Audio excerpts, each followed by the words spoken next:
Point of ඔජිත් සෑන් දවසකට පස්සේ video එකක් පොඩක් අරගෙන හිතුවා මේකෙදී අර දැන් මේ දවස්වල සාමාන්‍යයෙන් ලෝකේ හැමෝම අවධානය යොමු කරලා තියෙන්නේ මැද පෙරදිග කලාපයේ පැත්තට නැත්නම් ගල්ෆ් කලාපයේ පැත්තට මේකේ මේ වෙද්දි ලොකු යුද්ධයක් යනවා ඉරානය සහ ඊශ්‍රායලය අතර සහ වෙනත් පාර්ශවයකට මැදිහත් කරුවෝ විදියට ඇමරිකාව සහ වෙනත් පාර්ශව සම්බන්ධලා ඉන්නවා. ඉතින් මේ ඉරාන ඊශ්‍රායල් යුද්ධ ගැන කතා කරනවට වඩා මේක තනදි මේ ඊශ්‍රායලය කියන රට සාමාන්‍යයෙන් ඔයගොල්ලෝ ලෝකසිතියේ මේ දැක්කොත් එහෙම ඊශ්‍රායලය කියලා කියන්නේ හරිම චූටි රටක් විදියට තමයි ඔයගොල්ලන්ට බලන්න හම්බෙන්නේ. ඒතර මේ රට කොහොමද මෙහෙම බල සම්පන්න විදියට ප්‍රහාර එල්ල කරන්නේ? මේ වගේ කොහොමද මෙච්චර ලොකු බලයක් මෙච්චර ලොකු හැකියාවක් තියෙන ඇමරිකාවේ සපෝට් එකත් එක්කම මේ සියලුම දේවල් ඒගොල්ලන් ලැබිලා තියෙන වගේ දේවල් මම දැන් ඔයගොල්ලන්ට ප්‍රශ්න විදියට එනවා ඇති. සහ ඒ වගේම මම මෙතනදී මේ වීඩියෝ එකේ කතා කරන්න හිතුවේ මේ ඊශ්‍රායලය 1948 දී ආරම්භ කරාට පස්සේ ඒගොල්ලන්ට අවුරුදු 20ක වගේ කාලයකට පස්සේ ලොකු යුද්ධයකට දරුණු යුද්ධයකට අරාබි රටවල් එක්ක එහෙම නැත්නම් ඔය ගල්ෆ් කලාපයේ තියෙන රටවල් එක්ක මුහුණ දෙන්න සිද්ධ වෙනවා. ඒ යුද්ධය සාමාන්‍යයෙන් හඳුන්වන්නේ 6 දින යුද්ධය විදියට. ඒ කියන්නේ දවස් 6ක් තිබ්බ යුද්ධයක් විදියට හඳුන්වන්නේ.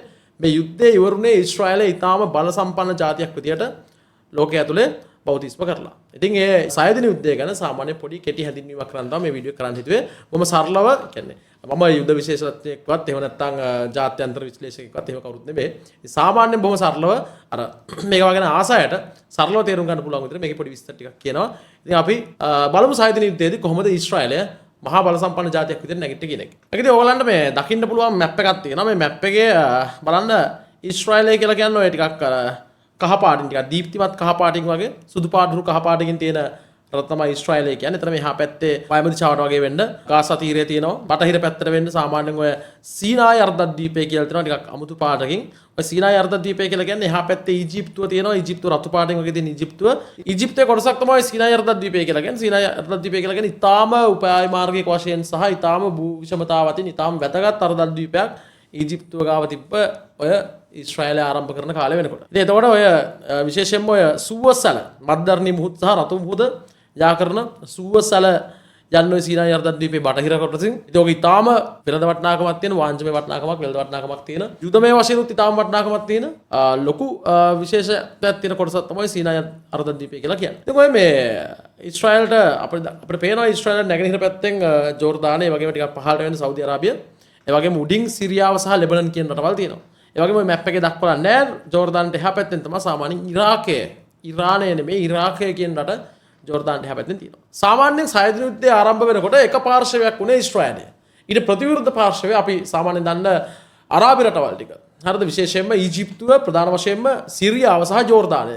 ඔන්න ඔය ප්‍රධාන වශයෙන් ওই රටවල් තුන තමයි 6 දින යුද්ධයට සහභාගී වුණේ සහ ඊජිප්තුව සිරියාව සහ ජෝර්දානයට සහයෝගය දෙන්න ලෙබනන් ඉරාකය සහ සෞදි අරාබියා පැත්තකින් ඉදිරිපත් කළා. ඉතින් බලමුත් ඒගොල්ලෝ ඒ රටවල් තුන කෙලින්ම යුද්ධයට සම්බන්ධ වුණේ නැහැ. නමුත් පැත්තකින් ඒගොල්ලන්ගේ හමුදාවන් ඒ යුද්ධයට සම්බන්ධ කරන්න ජෝර්දානය, සිරියාව සහ ඊජිප්තුවට සහයෝගය ඉදිරිපත් වුණා. 6 දින යුද්ධය ඇති වෙන්න මේ ප්‍රධානම හේතුවක් තමයි මේ ඊශ්‍රායල් නැව් ගමනාගමනය කරපු ඒ ටිරාන් සමුද්‍ර සංධිය කියලා කොටසක් ඊජිප්තුව විසින් සම්පූර්ණයෙන්ම වහනවා. ඒ වගේම තමයි සීනායි අර්ධද්වීපයේ එක්සත් ජාතීන්ගේ සාමසාධක හමුදා ඉන්න ඔය ඊජිප්තුව විසින් ඒගොල්ලන්ගේ රටේ සීනායි අර්ධද්වීපයේ ඒ සාමසාධක හමුදා අයින් කරන්න කියලා බලපෑම් කරන එක්සත් ජාතීන්ගේ සංවිධානයට. ඔයගොල්ලන් මේ ආය පාරක් ඔය මැප් එකේ බලන්න පුළුවන් සීනායි අර්ධද්වීපය කියලා කියන්නේ ඇත්තටම මේ ආසියානු මහද්වීපයට තමයි අයිති වෙන්නේ. ඊජිප්තුව අයිති වෙන්නේ ඊජිප්තුවේ අනික් විශාල කොටස අයිති වෙන්නේ අප්‍රිකානු මහද්වීපයට. ඒතර ඊජිප්තුව කියලා කියන්නේ ආසියානු මහද්වීපය සහ අප්‍රිකානු මහද්වීපය කියන දෙකටම හඳුන්වන්න පුළුවන් රටක්. මොකද හේතුව ඒකට හේතුව සීනායි අර්ධද්වීපය ඊජිප්තුව අයිතිය තියෙන්නේ. ඒ සීනායි අර්ධද්වීපය අයිති වෙන්නේ ආසියානු කලාපයට. ඉතින් මේ සීනායි අර්ධද්වීපය ආශ්‍රිතව ඊජිප්තුව විසින් ඔය යුදමය කටයුතු කරනවත් එක්කම ඊශ්‍රායලය හිතුවේ මේ ඒගොල්ලන්ට ලොකු තර්ජනයක් ඇවිල්ලා තියෙනවා. ඒගොල්ලන්ට යුද්ධයකට ඊජිප්තුව ආරාධනා කරනවා. එහෙම නැත්නම් ඒගොල්ලන්ට ලොකු ඇටැක් එකක් දෙන්න ඊජිප්තුවෙන් ලෑස්ති වෙනවා කියලා තමයි ඊශ්‍රායලය හිතන්නේ. ඒක නිසා ඊශ්‍රායලය ඊටාම හොර රහසේ ලොකු ප්ලෑන් එකක් ගන්නවා. මාස්ටර් ප්ලෑන් එකක්. ඊටාම ඉක්මනින් යුද්ධයක් දියත් කරන්න සැලසුම් සකස් කරනවා. මේකෙදී ඊජිප්තු රටවල් ඊජිප්තුව ඊට පස්සේ ජෝර්දානය, සිරියාව වගේ රටවල් දැනන් හිටියේ නැහැ ඊශ්‍රායලයේ ප්‍රහාරයකට සූදානම් වෙනවා කියලා. ඒක නිසා ඒගොල්ලන්ට තරමක ආරම්භයේදී ඊටාම මේ ලොකු පරාජයක් තමයි මුලින්ම ආරම්භයේදී අත් උනේ. සාමාන්‍යයෙන් 6 දින යුද්ධය පටන් ගන්නකොට 1967 ජූනි 5 තමයි මේ යුද්ධය ආරම්භක දවස. මේ යුද්ධය ආරම්භක දවසේදී ඊජිප්තුවේ එයාපෝට් වල නවත්තලා තිබ්බ ගුවන් යානා සියල්ලටම ඊශ්‍රායලය විසින් ප්‍රහාරයක් එල්ල කරනවා. ගුවන් යානා සාමාන්‍යයෙන් 300ක වගේ විතර ප්‍රමාණයක් ඊජිප්තුවේ ගුවන් යානා 300ක වගේ ප්‍රමාණයක් ඊශ්‍රායලය විසින් පහර දීලා එක දවසක විනාශ කරලා දානවා. ඒතර 6 දින යුද්ධයේ පළවෙනි දවසේ මේ ඊජිප්තුව සතුව තිබුණු ගුවන් ප්‍රහාරක බලයනිය සම්පූර්ණයෙන්ම විනාශ කරලා සම්පූර්ණ අහසේ එහෙම නැත්නම් ගුවනේ සම්පූර්ණ බලය ඊශ්‍රායලය විසින් අත්පත් කරගන්නවා. ඉතින් ඔයාලට මේ තව මැප් එකක් පෙනේ. ඒකේ බලන්න මේ ඔය 6 වෙනිදා පළවෙනි දවසේ ඊශ්‍රායලය විසින් ඊජිප්තුවට හදිසි ගුවන් ප්‍රහාර එල්ල කරනවත් එක්කම ඊජිප්තුව, සිරියාව, ජෝර්දානය, සෞදි අරාබිය, ඉරාකය වගේ රටවල් ඒගොල්ලන්ගේ යුද පෙරමුණු ඊශ්‍රායලයේ පැත්තට මෙහෙවන්න ගත්තා. බටහිර පැත්තෙන් බලන්න සීනායි අර්ධද්වීපය හරහා ඊජිප්තු හමුදා ඊශ්‍රායලයේ දෙසට මෙහෙවනවා. ඊශ්‍රායලයේ නිල් පාටෙන් දකින්න පුළුවන් ඕගොල්ලන්ට. ඒ වගේම ජෝර්දානය නැගෙනහිර පැත්තෙන් ජෝර්දානය, ඉරාකය, සෞදි අරාබිය සහ උතුරු පැත්තෙන් සිරියාව සහ ලෙබනනය හමුදා මෙහෙවනවා ඊශ්‍රායලයේ දෙසට. ඉතින් ඔයාලට හිතා ගන්න පුළුවන් සාමාන්‍ය එක රටක්, පොඩි රටක්. ඔය ඊශ්‍රායලය කියන්නේ ඉතාම පොඩි රටක්. ඉතාම භූමි ප්‍රමාණය ඉතාම අඩු රටක්. ඉතින් ඒ වගේ රටකට විරුද්ධව අරාබි රටවල් විශාල හමුදා බලයක් තිබ්බ, විශාල සන්නද්ධ බලයක් තිබ්බ අරාබි රටවල් ඒගොල්ලන්ගේ හමුදා මෙහෙවන්න ගන්නවා. යුද්ධ දෙවන දවසේ වෙනකොට, ඒ කියන්නේ 1967 ජූනි 6 වෙනිදා වෙනකොට සම්පූර්ණයෙන්ම සීනායි අර්ධද්වීපය තුලට ඇවිල්ලා තිබ්බ සීනායි අර්ධද්වීපය තුල හිටපු ඊජිප්තු හමුදාව ආපස්සට යවාගෙන, ආපස්සට එලවගෙන ඊශ්‍රායලයේ යුද්ධ ටැංකි වගේ දේවල් සීනායි අර්ධද්වීපය හරහා ඇතුල් වෙන්න ගත්තා. ඒ කියන්නේ සීනායි අර්ධද්වීපය තුලට ඊශ්‍රායල් හමුදා සම්පූර්ණයෙන්ම ඇතුල් වෙන්න ගත්තා. ඒ වගේම ඒත් එක්කම ඊජිප්තු හමුදා කෙලින්ම සීනායි අර්ධද්වීපය හරහා නැවත ඊජිප්තුව පැත්තට පහු බහින්න ගත්තා. මේ තුන්වෙනි දවසේ වෙනකොට, යුද්ධ තුන්වෙනි දවසේ වෙනකොට, ඒ කියන්නේ 1967 ජූනි 7 වෙනිදා වෙනකොට සීනායි අර්ධද්වීපය තුල සටන් නැති වෙන ගමන්ම බටහිර පැත්තේ, කියන්නේ සීනායි අර්ධද්වීපය කියන්නේ ඊශ්‍රායලට බටහිරනේ, බටහිර පැත්තේ සටන් නැති වෙන ගමන්ම නැගෙනහිර පැත්තේ ජෝර්දානයේ පැත්තට ඊශ්‍රායල් හමුදා මෙහෙවන්න ගත්තා. ඊශ්‍රායලයේ අනදින නිලධාරීන්. මෙතනදී ජෝර්දානය විසින් පාලනය කරපු වෙස්ට් බැංක් කියන ප්‍රදේශයත් ජෙරුසලමත් සම්පූර්ණයෙන්ම එක දවසක් තුල දැඩි ප්‍රහාරයක් එල්ල කරලා අල්ලගන්න ඊශ්‍රායලය සමත් වෙනවා. තුන්වෙනි දවසේ වෙනකොට ඊශ්‍රායලයේ සාමාන්‍ය සැලකිය යුතු භූමි ප්‍රමාණයක් සහ සීනායි අර්ධද්වීපයෙන් කොටසක් අල්ලගෙන ඉවරයි.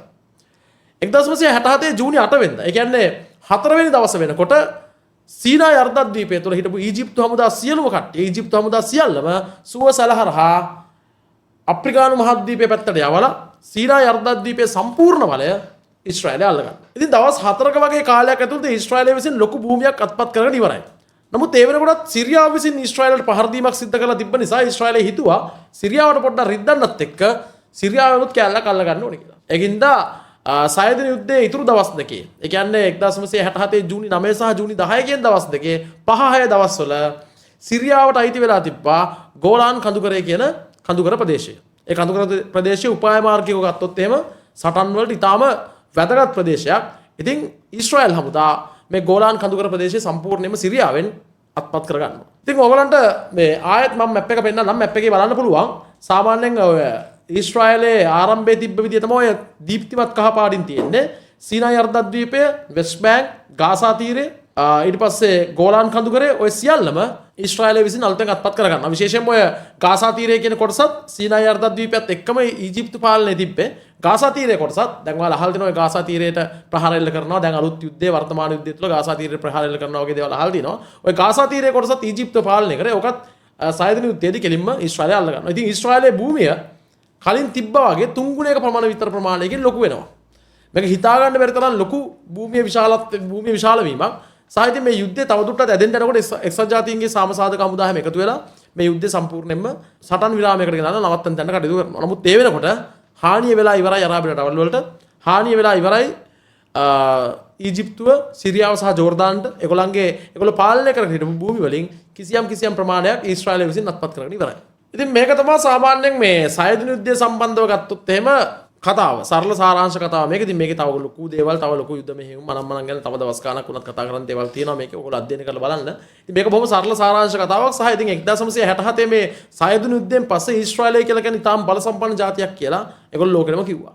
ඒ විතරක් නෙමෙයි මේ 6 දින යුද්ධයෙන් අවුරුදු 6කට පස්සේ, ඒ කියන්නේ 1973 විතර නැවතත් සිරියාවයි ඊජිප්තුවයි එකතු වෙලා දරුණු ගණේ ප්‍රහාරයක් ඊශ්‍රායලට එල්ල කරනවා. මොකද ඒගොල්ලන්ගේ අරමුණ වෙලා තිබ්බේ ඒගොල්ලන්ගේ අර නැතිවිච්ච සීනායි අර්ධද්වීපය සහ සිරියාවට නැතිවිච්ච ගෝලාන් කඳුකර ප්‍රදේශය නැවත ලබා ගැනීම. ඉතින් මුලින් ආරම්භයේදී ඊශ්‍රායලය පොඩි පසුබැසීමකට ලක් වෙනවා මේ 1973 යුද්ධෙදී. නමුත් නැවත වතාවක් ඊශ්‍රායලය විසින් එක දිගටම ප්‍රහාර එල්ල කරලා සීනායි අර්ධද්වීපයෙන් එළියට සූව සලහරහා අප්‍රිකානු මහද්වීපයේ පැත්තටම ඊශ්‍රායල් හමුදා මෙහෙवला. ඒ කියන්නේ ඔය සාමාන්‍යයෙන් ඊජිප්තුවේ අගනුවර කයිරෝ අගනුවරට කිලෝමීටර් 100ක් වගේ වෙනකම් ආසන්නයේ ඊශ්‍රායල් හමුදා ගිහිල්ලා ඊජිප්තුවේ තවත් කොටසක බලය අත්පත් කර ගන්නවා. ඒ වගේම ගෝලන් කඳුකර ප්‍රදේශයෙන් තවදුරටත් ආපස්සට සිරියානු හමුදා පන්ලා දානවා ඊශ්‍රායලය විසින්. ඉතින් අවසානට කොහොම හරි එක්සත් ජාතීන්ගේ සාමසාධක හමුදා හැම මැදිහත් වෙලා මේ ක්‍රියාවලිය නැවතත් නවත්තනවා. නමුත් පසු කාලීනව ওই සීනායි අර්ධද්වීපය කියන ප්‍රදේශය ඊශ්‍රායලය විසින් රාජතාන්ත්‍රික මැදිහත් වීමත් එක්කම දුර්බාර දෙනවා. ඉතින් දැන්ටත් සීනායි අර්ධද්වීපය පාලනය වෙන්නේ ඊජිප්තුව යටතේ. නමුත් ගාසා තීරය ආශ්‍රිතව තාමත් පලස්තීනය සහ ඊශ්‍රායලය අතර මත ගැටුම් තියෙනවා. ඒ වගේම ගෝලන් කඳුකර ප්‍රදේශය සම්පූර්ණයෙන්ම පාලනය කරන තාමත් ඊශ්‍රායලය. ඉතින් මේ ඊශ්‍රායලය කියලා කියන්නේ ළමයි සාමාන්‍යයෙන් ඊටාම් පොඩි රටක්. අපි දන්නවා අපේ ඊශ්‍රායලය කියලා කියන්නේ යුදෙව් ජාතිකයෝ. ඇල්බර්ට් අයින්ස්ටයින් වගේ ගත්තත් යුදෙව් ජාතිකයෝ.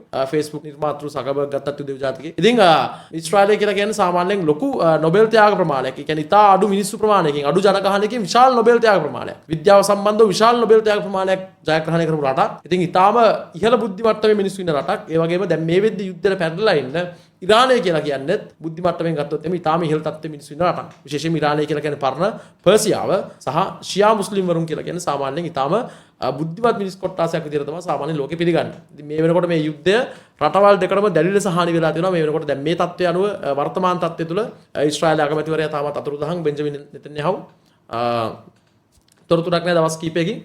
ඉතින් ඉරානය විසින් කියන ඔහුව ඝාතනය කරා කියලා. ඉරානයේ ආධ්‍යාත්මික නායකයා දවස් කිහිපයකට කලින් ඝාතනය වුණා. ඉතින් රටවල් දෙකටම දැඩි හානි වෙලා තිනවා. ඇමරිකාව මැදිහත් වෙලා තිනවා. ලෝක යුද්ධයක් දක්වා වර්ධනය වීමේ අවදානමක් තියෙනවා.